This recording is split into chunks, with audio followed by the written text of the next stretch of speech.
Decision avoid करना अक्सर इसलिए सेफ लगता है क्योंकि गलत डिसीजन लेने का रिस्क ज़्यादा अनकंफर्टेबल होता है।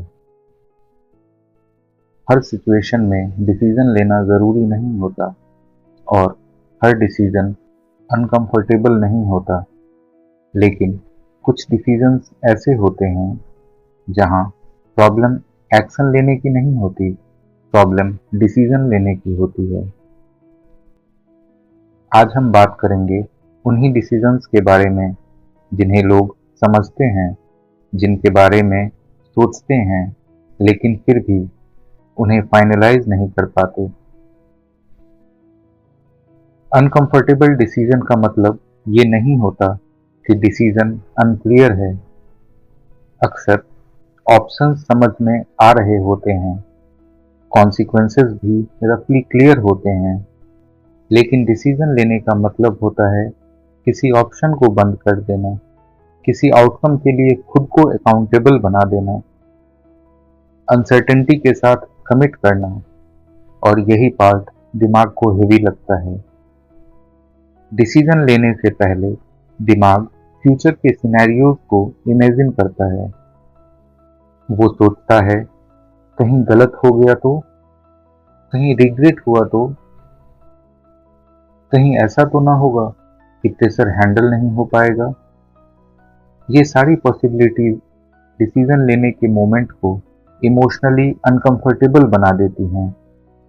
इस डिस्कंफर्ट का रिलेशन लॉजिक से कम और इमोशन से ज़्यादा होता है। डिसीजन अवॉइड करना दिमाग को इरेशनल नहीं लगता, बल्कि काफ़ी रीजनेबल लगता है।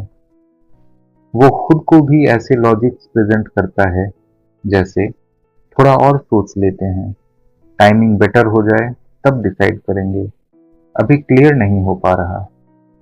ये रीजंस सुनने में काफ़ी सेंसिबल लगते हैं और इसीलिए दिमाग डिसीजन को लटकाना ही सेफ ऑप्शन मान लेता है। अवॉइडेंस यहाँ कंफ्यूजन नहीं होती, अवॉइडेंस होती है इमोशनल डिस्कम्फर्ट को पोस्टपोन करना। डिसीजन अवॉइड करने का एक हिडन इफेक्ट होता है, मेंटल फटीग। डिसीजन पेंडिंग रहता है, माइंड बार बार उस पर लौट कर आता है, बैकग्राउंड में टेंशन बनी रहती है। आयरनी ये है, डिसीजन लेने का डिस्कम्फर्ट टाइम के साथ कम नहीं होता, वो अक्सर और ज्यादा नोटिसिएबल हो जाता है। ये बिहेवियर रेयर नहीं है, ये एक रिपीटेबल पैटर्न है। जब डिसीजन इरिवर्सिबल फील होता है, इमोशनल स्टेक्स हाई होते हैं और डिस्कम्फर्ट इमीडिएट होता है, तो दिमाग डिसीजन को डिले करना इमोशनली सेफ चॉइस समझता है। अनकंफर्टेबल डिसीजंस को अवॉइड करना लैक ऑफ इंटेलिजेंस का साइन नहीं होता, ये दिमाग का एक प्रेडिक्टेबल रिस्पॉन्स होता है इमोशनल प्रेशर के अगेंस्ट।